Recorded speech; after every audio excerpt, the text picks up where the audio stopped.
برادران اسلام، قرآن مجید میں ایک سورہ ہے، اور وہ ایک ایسا سورہ ہے جس کا نام ایک خاتون کے نام پر رکھا گیا ہے، اور قرآن مجید میں ایسا ایک ہی سورہ ہے، سورہ مریم۔ اب جس کا نام قرآن مجید میں، بلکہ قرآن مجید میں جس نام سے سورہ آ گیا ہو، تو اس شخصیت کی عظمت و فضیلت کا ہم اندازہ نہیں کر سکتے۔ قرآن مجید میں مریم علیہ السلام کا تذکرہ تفصیلاً 2 صورتوں میں آیا ہے، سورہ مریم اور سورہ آل عمران میں، اور مختلف جگہوں پر مختصر آیا ہے۔ آپ علیہ السلام کی جو شخصیت تھی اور آپ کی جو پاک دامنی اور عفت تھی، وہ قرآن مجید میں اس کا تذکرہ کیا گیا ہے۔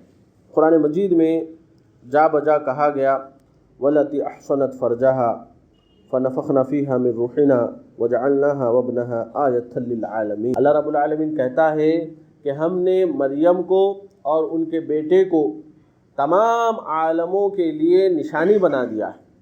اللہ رب العالمین کا سمجھیے کہ وہ معجزہ ہے، آپ کی شخصیت اللہ رب العالمین کا معجزہ ہے۔ وہ کس طرح معجزہ ہے کہ آپ اتنی پاک دامن تھی کہ آپ کو کبھی کسی مرد نے چھوا تک نہیں تھا، لیکن اللہ کے حکم سے آپ کے بطن سے ایک نبی جنم لیتے ہیں۔ تو بغیر مرد کے بیٹا پیدا کرنا یہ اللہ رب العالمین کا معجزہ تھا، تاریخ میں ایسا پہلی مرتبہ ہی ہوا تھا۔ آپ کے فضائل میں اللہ کے رسول صلی اللہ علیہ وسلم نے یہ بھی ارشاد فرمایا کہ مردوں میں بہت سے افراد کامل ہوئے ہیں، کیونکہ انبیاء کا سلسلہ مردوں ہی میں تھا، لیکن عورتوں میں کامل صرف مریم بنت عمران اور دوسری خاتون کا نام آپ نے فرمایا آسیہ، جو فرعون کی بیوی تھی۔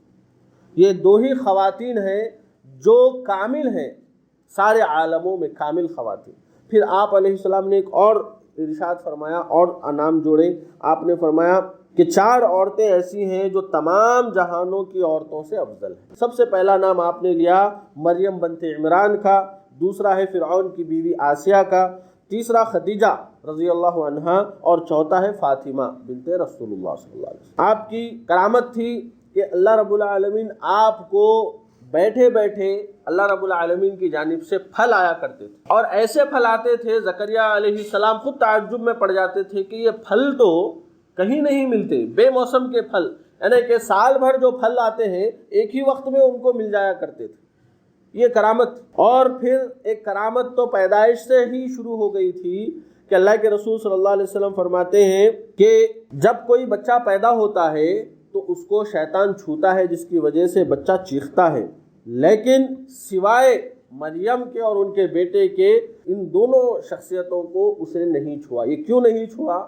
کیونکہ ان کے جو والدہ حنہ بنت فاقود جنہیں کہا گیا ہے، انہوں نے دعا کی تھی کہ اے اللہ، میں دعا کر رہی ہوں کہ میرے بچوں کو، جو میرے بطن سے پیدا ہوگا، اس کو اور اس کے بچے کو تو شیطان سے حفاظت کرنا۔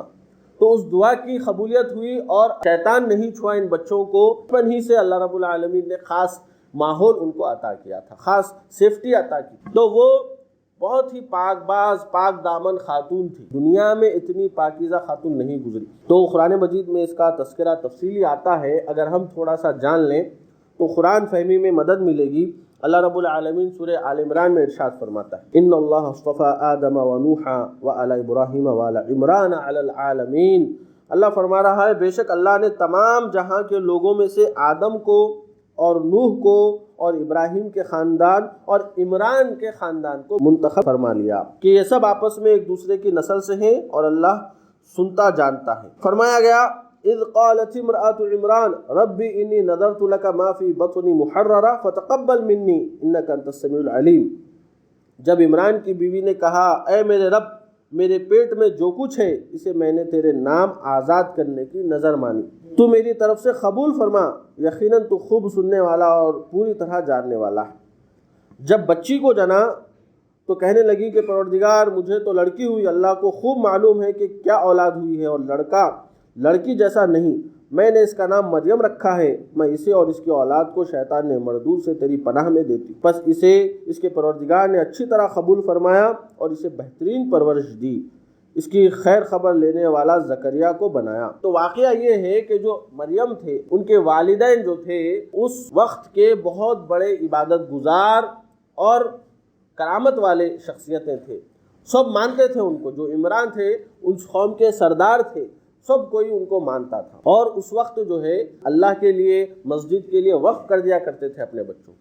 تو جو مریم کی والدہ تھی حنہ بنت فاقود، ان کو اولاد نہیں تھی۔ ایک واقعہ مفسرین نے ذکر کیا کہ ایک مرتبہ وہ درخت کے نیچے بیٹھی تھی تو دیکھی کہ درخت پر ایک گھونسلہ ہے اور چڑی جو ہے اپنے بچے کو اس کے منہ میں دانہ لا کے ڈال رہی، تو ان کو بھی جو ہے بچوں کی خواہش ہوئی اور انہوں نے اس وقت دعا مانگی، اے اللہ مجھے اولاد دے، اگر میرے پاس اولاد ہوگی تو میں اس کو تیری مسجد کے لیے وقف کر دوں گی۔ یہ مسجد بیت المقدس، وہیں پر یہ رہتے تھے۔ جب اولاد ہوئی تو انہوں نے سوچا تھا کہ لڑکا ہوگا تو وقف کر دیں گے، لیکن لڑکی ہوئی اور لڑکی کو وقف کرنا پہلی بار ہو رہا تھا، تو انہوں نے کہا کہ جو بھی ہے میں نے نظر مانی تھی، اللہ میں نظر پوری کروں گی۔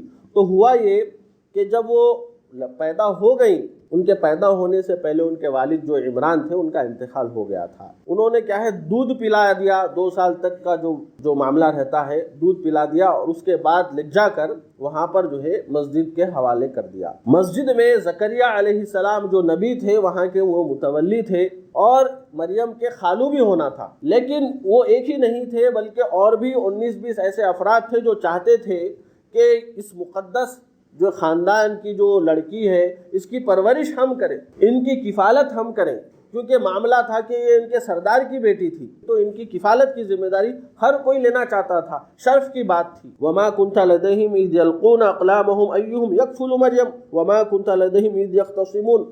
آپ اس وقت موجود نہیں تھے جب انہوں نے خورا ڈالا، اپنے اقلام کو جو ہے ڈالا، اور آپ اس وقت نہیں تھے جب وہ جھگڑ رہے تھے کہ کون مریم کی کفالت کرے گا۔ انہوں نے اپنے قلم جو ہے پھینکے اور ایک بچے سے کہا کہ اٹھاؤ، جس کا قلم اٹھے گا وہ مریم کی کفالت کرے گا۔ تو اس بچے نے قلم اٹھایا تو وہ زکریا علیہ السلام کا تھا، لیکن وہ باقی کے لوگ جو ہے پھر تذبذب میں آ گئے اور کہا نہیں، ان 19 قلموں کو ہم ایک نہر میں ڈالیں گے، نہر میں جو قلم اتر جائے گا وہ کفالت کرے گا۔ تو ڈالا گیا تو زکریا علیہ السلام کا قلم جو ہے وہی نیچے گیا تھا۔ پھر وہ تذبذب کا شکار ہو گیا اور کہا نہیں، ہم قلم ڈالیں گے نہر میں، جو مخالف سمت جائے گا، نہر کی مخالف سمت جائے گا وہ کفالت کرے گا۔ تو ڈالے گئے تو زکریا علیہ السلام کا قلم ہی مخالف سمت جا رہا تھا۔ انہوں پھر تذبذب کا شکار ہو گیا اور کہا نہیں، جو دریا کے ساتھ جائے گا جس کا قلم اس کو ہم جو ہے کفالت کا حقدار ٹھہرائیں گے۔ تو پھر ایسا ہوا کہ اب ڈالا گیا تو زکریا علیہ السلام کا ہی قلم جو ہے نہر کے برابر چل رہا تھا۔ تو آخر کار وہ لوگ مان گئے اور زکریا ہی کو ان کا کفیل مقرر کر دیا گیا۔ تو زکریا علیہ السلام ان کی خوب پرورش کیے، فتقبلها ربها بقبول حسن۔ یہاں اللہ رب العالمین فرما رہا ہے وَأَنبَتَهَا نَبَاتًا حَسَنًا، اور اس کی اچھی پرورش کی، وَكَفَّلَهَا زکریا، اور اس کی کفالت کے لیے ہم نے زکریا کو مقرر کر دیا۔ تو زکریا علیہ السلام کیا کیے کہ خاص محراب بنائے، ایک حجرہ بنائے مریم کے لیے، جہاں پر وہ دن رات عبادت میں مشغول رہتی تھیں، اور وہ اتنی زیادہ عبادت گزار تھیں کہ ساری قوم میں مشہور ہو گئی تھی ان کی عبادت کہ یہ بہت ہی عابدہ ہے، یہ بہت ہی باکرامت شخصیت ہے۔ تو پھر آگے ارشاد ہو رہا ہے کلما دخل علیہ زکریا المحراب وجد عندها رزقا، جب کبھی محراب میں جاتے زکریا تو دیکھتے کہ ان کے پاس طرح طرح کے پھل جو ہے موجود ہیں۔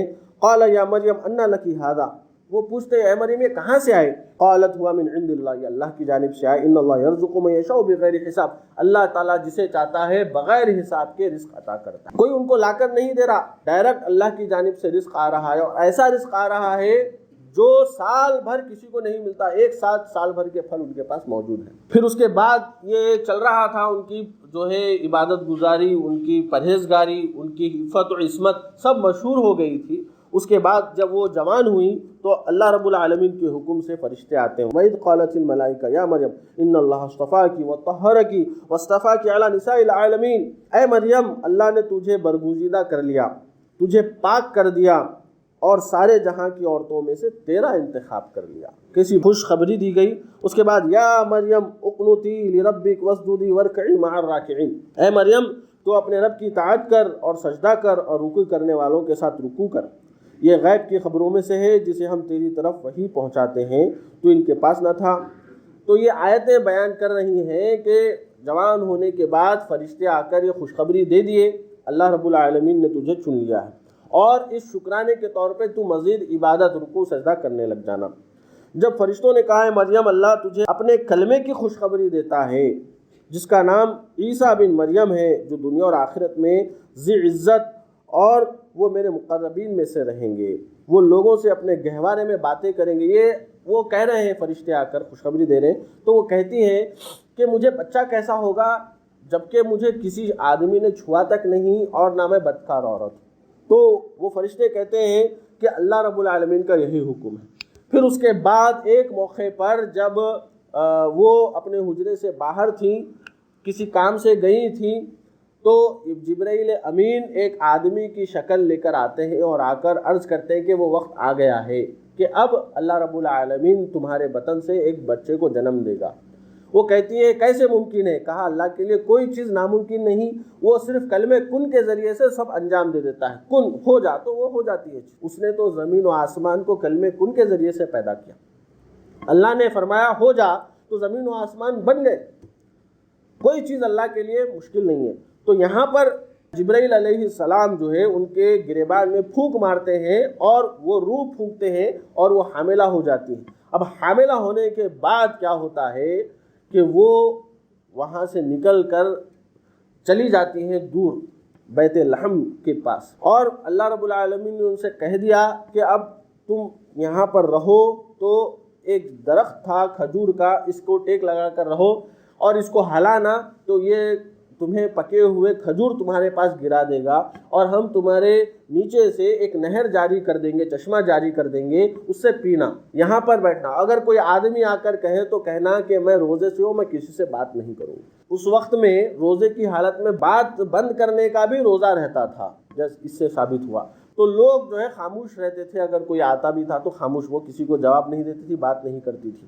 تو جب وقت آ گیا، درد ذہ شروع ہو گیا، ولادت کا وقت آ گیا، تو وہ اس وقت جو ہے یہ دعا کرتی ہیں کہ یا لیتنی مت قبل ھذا وکنت نسیا منسیا، اے کاش میں اس سے پہلے ہی مر گئی ہوتی اور لوگوں کے ذہنوں میں یہ بات نہ ہوتی۔ یعنی کہ وہ درد ذہ میں وہ ایک درد ہے، پلس دوسرا ان کو ذہنی طور سے پریشانی ہے کہ لوگ کیا کہیں گے، کیونکہ وہ خود بہت عابدہ تھیں اور ان کا خاندان خود جو ہے بڑا جو ہے باعزت خاندان تھا۔ اب بن شوہر کے بچہ ہوگا تو سب نام بدنامی ہوگی، تو وہ اس طرح کی دعا فطری طور پہ ان کے زبان سے نکل گیا تھا۔ تو اللہ کا حکم تھا، وہ بچہ ہو گیا، اور اللہ رب العالمین کہہ رہا ہے کہ تمہیں کچھ کہنے کی ضرورت نہیں ہے۔ کیا ہوگا کہ تم سے اگر کوئی سوال کریں گے تو بچے کی طرف اشارہ کر دینا، بچہ خود جواب دے دے گا۔ پھر وہ نفاس سے فارغ ہو کر جب قوم کے پاس آتی ہیں، قوم پوچھتی ہے یا اخت ہارون، اے ہارون کی بہن یہ کیا لے کر آ گئی ہو؟ تمہارا بھائی اتنا پرہیزگار ہے۔ ہارون موسیٰ علیہ السلام کے بھائی نہیں، ان کے بھائی کا نام بھی ہارون ہی تھا۔ تمہارے ماں باپ بھی اتنے عبادت گزار اور اتنے باعزت خاندان کی، اور یہ کیا لے کر آئی ہو؟ تو وہ اپنے بچے کی طرف اشارہ کرتی ہے۔ بچہ گود ہی میں کہنا شروع کر دیتا ہے انی عبداللہ آتانی الکتاب، کہ میں اللہ کا بندہ ہوں، اللہ مجھے کتاب دینے والا ہے اور مجھے باعزت بنایا ہے، با کرامت بنایا ہے، اور مجھ پر سلامتی ہونے والی ہے جب تک میں رہوں گا، اور پھر جب مروں گا اور دوبارہ جب اٹھ کے کھڑا کیا جاؤں گا۔ یہ مریم علیہ السلام کا جو ہے مختصر سا آپ کے سامنے قصہ پیش کیا گیا ہے کہ اس قصے سے ہمیں یہ سبق ملتا ہے کہ جس طرح ان کی والدہ حنا اللہ کے گھر کے لیے اپنے بچے کو وقف کر دی، اور یہ اللہ کے گھر کے لیے وقف کرنے والا یہ جو سلسلہ ہے پہلے سے آ رہا ہے، اور یہ وہی وقف کرتے ہیں جو واقعی اللہ والے ہوتے ہیں، با کرامت ہوتے ہیں، جس کو اللہ نے منتخب کر لیا۔ اور اللہ تعالیٰ جو وقف کرتے ہیں ان کو ایسے ہی رائے گا نہیں کرتا، بلکہ ان کا ذکر قرآنوں میں کیا گیا، آیتوں میں کیا گیا، اور بہت زیادہ ان کو ثواب کا وعدہ کیا گیا ہے۔ تو اللہ کے گھر کے لیے وقف کرنا ایک سعادت کی بات ہے، کوئی بھی چیز اگر وقف کر رہے ہیں۔ اور مریم علیہ السلام کا جو واقعہ ہے کہ وہ کتنی زیادہ عبادت گزار تھی، کتنی زیادہ عصمت و عفت پاک دامن تھی کہ کسی مرد نے مجھے آج تک چھوا نہیں ہے۔ تو یہ پاک دامنی کا سبق دیا جا رہا ہے کہ اس طرح کی عفت و عصمت اور پاک دامنی ہر مسلم عورت کے اندر آنی چاہیے، اس طرح باپردہ ہونا چاہیے، اس طرح اپنے عفت و عصمت کی پاک دامنی کا خیال رکھنا چاہیے۔ تو ایسے ہی اور خواتین سے اس کے فرشتے بات کرتے ہیں، اس کے انعامات نازل ہوتے ہیں ایسی عورتوں پر جو عفت و عصمت کی حفاظت کرتے رہتی ہیں۔ تو برادران اسلام، پھر سلسلہ آگے بڑھا، جب سولی پر لٹکایا گیا، عیسیٰ علیہ السلام کی مشابہت والا آدمی کو سولی پر لٹکا دیا گیا، تو اس کے بعد 5 سال تک زندہ تھیں، اور اس کے بعد 53 ایئرس کی ایج میں مریم علیہ السلام کا انتقال ہوا۔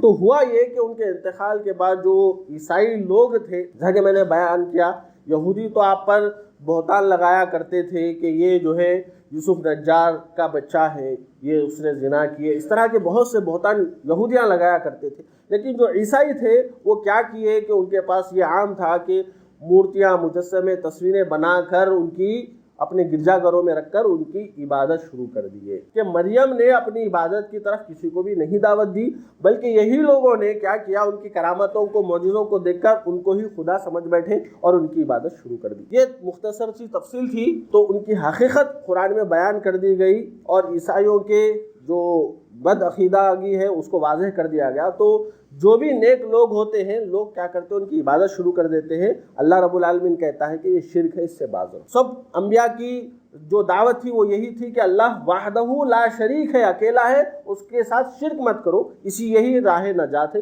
یہی تعلیمات وہ دے کر گئے ہیں۔ ہم دعا کرتے ہیں کہ رب العالمین ہمیں صراط مستقیم پر قائم رکھے، جب تک رکھے ایمان کی حالت میں زندہ رکھے، خاتمہ ایمان کی حالت میں فرمائے۔ آمین۔ اقول قولی ھذا استغفر اللہ لی ولکم ولسائر المسلمین من الذنب فاستغفروہ انہ هو الغفور الرحیم۔